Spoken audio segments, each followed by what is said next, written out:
ඉතින් මූණ කුරුලෑවක් ආපු ගමන් ඔයත් කරන්නේ ෆාමසියට හරි සුවමාර්කට් එකට හරි දුවලා ගිහින් මොකක් හරි කුරුලෑ වලට ගන්න බෙහෙතක් කරන් ඇවිල්ලා ඒ කුරුලෑව ගන්න එකද.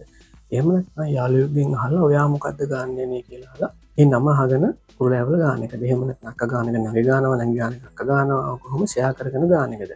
එහෙම කරොත් කුරුලෑ අඩු වෙන්නේ නැහැ නේද? මේකට හේතුවක් තියෙනවා. හේතුව තමයි මොකද එක එක්කෙනාට මේ ඇතිවෙන කුරුලෑ වර්ග වෙනස්. එන අපි බලමු ඇයි එහෙම එක එක්කෙනා ගන්න ක්‍රීම් තව එක්කෙනෙක් ගෑවත් එහෙම අඩු වෙන්නේ නැත්තේ ඇයි? කොහොමද කුරුලෑ ඇති වෙන්නේ සහ මොකද්ද තියෙන හොඳම විසඳුම් කියලා. හරි අපි මුලින්ම බලමු කොහොමද මේ කුරුලෑවක් ඇති වෙන්නේ කියලා. ඒක හිතන්නකෝ මම මේ නිල් පාටෙන් අඳලා තියෙන්නේ අපේ හැම කියලා. මේ හැමේ කුඩා සිදුරු තියෙනවා. මේවට අපි කියනවා පෝරස් කියලා. මේවා මයික්‍රෝපෝරස්. මම මේ මෙතන ලොකුට ඇඳලා තිබ්බම මෙහෙම හැට පේන්නේ නැහැ. හොඳේ. ඉතින් සිදුරු ඇතුලේ සීබම් නිෂ්පාදනය වෙනවා. සීබම් කියන්නේ තෙල් නිෂ්පාදනය වෙනවා. ඉතින් හිතන්නකෝ මොකක් හරි හේතුවක් හන්දා මෙන්න මේ සිදුරක් මේ විදිහට වැහුණා කියලා. මෙන්න මේ විදිහට වැහුණා කියලා. ඔන්න වැහුණාම මේ නිපදවන තෙල් පිටතට යන්න විදිහක් නැහැ. මේ තෙල් මෙහෙම ඇතුලේ එකතු වෙනවා. ඉතින් මෙන්න මේ එකතු වෙන තෙල් ඇතුලේ බැක්ටීරියාව වර්ධනය වෙන්න පටන් ගන්නවා. ඔන්න ඔය බැක්ටීරියා වර්ධනය වීම තමයි මූලිකවම කුරුලෑ ඇතිවීමට හේතු වෙන්නේ. එහෙනම් මම දන්නවා දැන් ඔයාලා තේරුම් ගන්න ඇති ඇයි කුරුලෑවක් ඇති වෙන්නේ කියලා සරලවම. හරි ඔය ටික දැන් මතක තියාගන්න. අපි දැන් බලමු මේ සැලිසිලික් ඇසිඩ් වලයි බෙන්සයිල් පෙරොක්සයිඩ් වලයි ක්‍රියාවලිය සිදු වෙන්නේ කොහොමද කියලා. ඉතින් මුලින්ම බලමු සැලිසිලික් ඇසිඩ් ගැන. මේකට අපි කියනවා BHA එහෙම නැත්නම් බීටා හයිඩ්‍රොක්සිල් ඇසිඩ් කියලා. ඉතින් විශේෂම දේ තමයි මේ සැලිසිලික් ඇසිඩ් ඔයිල් සොලියබල්. ඒ කියන්නේ මේ සැලිසිලික් ඇසිඩ් මෙන්න මේ කියන ඔයිල් වල අපේ ඇඟේ හැදෙන මේ තෙල් වල හොඳට ද්‍රාවණය වෙනවා. ඒ කියන්නේ දිය වෙනවා. එතකොට මොකද වෙන්නේ? මෙන්න මෙහෙම මේ අවහිර වෙච්ච එක ඇතුලෙන් මේ සැලිසිලික් ඇසිඩ් ඇතුළට ගිහිල්ලා මෙන්න මේ බැක්ටීරියාව විනාශ කරලා දානවා. මොකද මේක මෙහෙම හොඳට මේ ඇතුලේ තියෙන ඔයිල් වල දිය වෙනවනේ. ඒක නිසා මෙයාට ලේසියෙම පුළුවන් මෙන්න මේ බැක්ටීරියාව විනාශ කරලා දාන්න. ඊට පස්සේ මේ කුරුලෑව නිසා අර රතු වීම කියන රෙඩ්නස් ප්‍රදාහ තත්ත්වයක් ඉන්ෆ්ලමේෂන් වගේ තත්ත්වයක් තියෙනවා නම් සම්පූර්ණයෙන්ම නැති වෙලා යනවා මේ සැලිසිලික් ඇසිඩ් නිසා. ඉතින් අනිත් එක තමයි බෙන්සයිල් පෙරොක්සයිඩ්. කොහොමද බෙන්සයිල් පෙරොක්සයිඩ් වැඩ කරන්නේ කියලා බලමු. බෙන්සයිල් පෙරොක්සයිඩ් වැඩ කරන්නේ මේ සැලිසිලික් ඇසිඩ් වැඩ කරපු විදිහට නෙමෙයි. මේක හාත්පසින්ම වෙනස් ක්‍රියාවලියක්.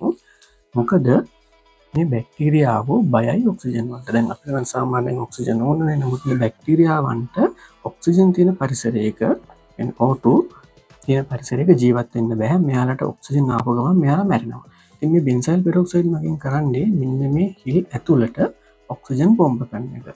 එතකොට මේ ඔයිල් සහිත පරිසරයේ වර්ධනය වෙලා ඉන්න බැක්ටීරියාවන්ට ඔක්සිජන් වැඩි වෙලා මෙයාලා මිය යනවා. ඉතින් ඔන්නෝක තමයි මේ සැලිසිලික් ඇසිඩ් වලිනුත් බෙන්සයිල් පෙරොක්සයිඩ් ඔයාලා කුරුලෑ උඩ ආලේප කරාම ප්‍රධාන වශයෙන්ම මේ ඉන්න බැක්ටීරියාව මැරෙන්නේ ඔන්න ඔය ආකාර දෙකට. ඉතින් ඔයාගේ තියෙන්නේ black heads and white heads නම්. ඒ කියන්නේ රතු වෙච්ච ලොකු කුරුලෑ නෙවෙයි නම්. අර ලොකු එළියට පැනපු කුරුලෑ නෙවෙයි නම්. ඒ කියන්නේ අර සුදු පාට සහ කළු පාට පොඩි ගෙටි තියෙන අපි මේවට කියනවා කොපිඩොන්ස් කියලා කියනවා.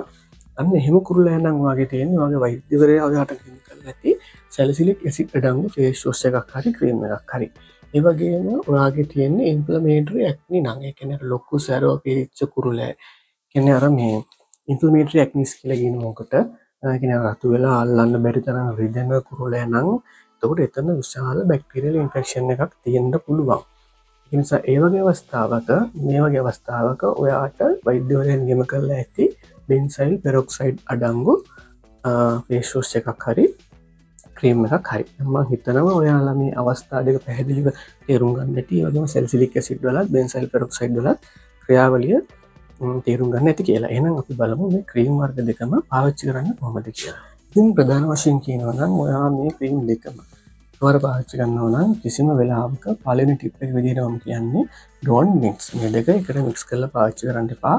මේ දෙකම ඔයා මේ දෙකම පාවිච්චි කරන්න එක්කෙන්න සැලිසිලික් ඇසිඩ් උදේට පාවිච්චි කරන්න බෙන්සයිල් පෙරොක්සයිඩ් රැට පාවිච්චි කරන්න මතක තියාගන්න. මොකද මේ ක්‍රීම් දෙකම ඔයා එකපාර පාවිච්චි කරොත් මික්ස් කරලා වගේම පිච්චිලා හැම ගැලවිලා වගේ යන තත්ත්වයක් එන්න පුළුවන්. නිසා මේ කියන විදිහට වේර සහ රාත්‍රියට පාවිච්චි කරන්න. ඉතින් අනිත් එක තමයි මේ ස්පොට් ට්‍රීට්මන්ට් කියන එක. විශේෂයෙන්ම බෙන්සයිල් පෙරොක්සයිඩ් වගේ ජෙල් එකක් හරි ක්‍රීම් එකක් කරන පාවිච්චි කරන්නේ අදාළ කුරුලෑව තේන තැන විතරක් පොඩි ස්පොට් එකක් වගේ තියන්න. මෙහෙම තලි මූණ පුරා ගන්න යන්න එපා. පොඩි ස්පොට් එකක් විදිහට තියන්න. ඒක තමයි මම ටිප් 2 විදිහට කියන්නේ. අනිත් එක තමයි tip 3 moisturiser. use a gel based moisturizer. කියන්නේ කොච්චර ඔයා කුරුලෑ වලට බෙහෙත් කරත් ඔයාගේ හැම වෙලෙන්න පුළුවන්. ඒක නිසා මෙන්න මේ ක්‍රීම් වර්ග හෝ ජෙල් වර්ග ෆේස් වොෂ් පාවිච්චි කරනවා නම් හොඳ ජෙල් බේස් මොයිස්චරයිසර් එකකුත් පාවිච්චි කරන්න. අනිත් විශේෂයෙන්ම කියන්න ඕන දේ තමයි ඔය බෙන්සයිල් පෙරොක්සයිඩ් වගේ ක්‍රීම් එකක් රැයට පාවිච්චි කරනවා නම් පාට යන්න පුළුවන්. මොකද නිදාගන්න කිට්ටුලා මේක ගන්න එපා. මේක පොඩ්ඩක් බ්ලීච් වෙන ක්‍රීම් එකක්.